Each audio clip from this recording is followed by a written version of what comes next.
আসসালামু আলাইকুম ওয়া রাহমাতুল্লাহ। আমরা আজকে এসেছিলাম আমাদের এখানে পঙ্গু হাসপাতালে গত আন্দোলনে যারা আহত হয়ে ভর্তি হয়েছেন তাদেরকে দেখতে এসেছিলাম। আসলে আমরা সবাইকে দেখতে পারিনি। সবাইকে দেখতে গেলে এখানকার চিকিৎসা ব্যবস্থায় ব্যাঘাত সৃষ্টি হবে এই চিন্তা করে আমরা অল্প সংখ্যক আহত ভাইদেরকে দেখে এখানে বের হয়ে এসেছি।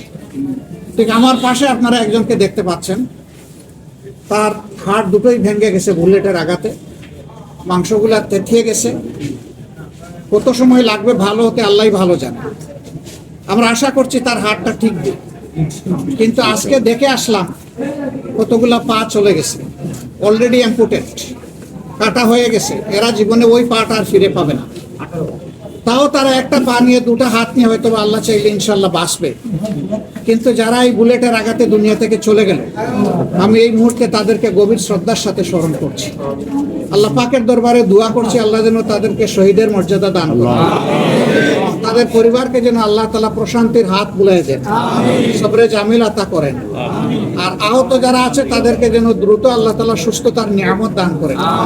আমি প্রত্যেকটা অসুস্থ ব্যক্তি, আহত ব্যক্তি যাদেরকে দেখতে পেরেছি আমি জিজ্ঞেস করেছি আপনার অনুভূতি কি? আপনার হাত চলে গেছে, পা চলে গেছে, ভেঙে গেছে, অবশ হয়ে গেছে, আপনার অনুভূতি কি? সবাই একই কথা, আমি সুখী, আমি আনন্দ ভোগ করছি এবং আমি আল্লাহর শুকরিয়া আদায় করছি। আগামীতে যারা দেশ পরিচালনার দায়িত্বে আসবেন তারা যেন আবার জালিমের ভূমিকায় অবতীর্ণ না হন, একই রাস্তা যেন তারা অনুসরণ না করেন। এখান থেকে আমাদের সকলের শিক্ষা নেওয়া উচিত যে মানুষের সাথে জুলুমের আচরণ করলে পরিণতি কি ভোগ করতে হয়, এখান থেকে সবার শিক্ষা নেওয়া উচিত। এই শিক্ষা শুধু আওয়ামী লীগ দেবে না, এটা জামাতকেও নিতে হবে, বিএনপিকেও নিতে হবে, যারাই মানুষের জন্য তাদের সবাইকে নিতে হবে, যাতে একই গর্তে বারবার জাতির পা না পড়ে।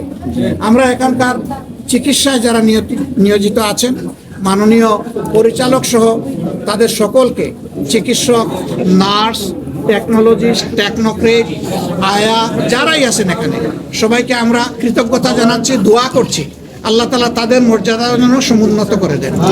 আমরা প্রত্যেককে জিজ্ঞেস করেছি ওনাদের চিকিৎসায় আপনারা সন্তুষ্ট কিনা, তারা বলেছে আমরা 100% সন্তুষ্ট, আলহামদুলিল্লাহ। এটা বিশাল একটা দোয়ার ব্যাপার। আমরা ওনাদের জন্য দোয়া করি আল্লাহ তাআলা ওনাদের মেধা এবং যোগ্যতায় আরো বেশি বরকত দান করেন, যাতে তারা দীর্ঘদিন জাতির এই খেদমত তারা করতে পারেন, মর্যাদার সাথে করতে পারেন।